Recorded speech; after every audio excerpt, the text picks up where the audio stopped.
তো সকাল সকাল মাটি কুড়া হচ্ছে, কি কাজ মাটি কুড়ার?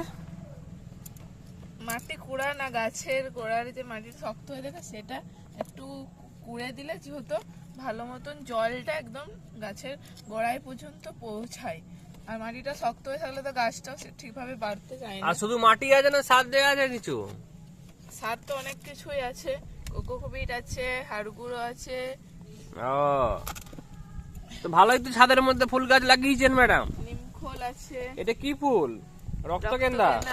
বাহ, প্রচুর করে এসছে। আর এদিকে তো গেঁদা ফুলের সাইজ গুলো খুব সুন্দর সুন্দর, এক একটা 3 কিলো করে তো মনে হচ্ছে হবে নাকি?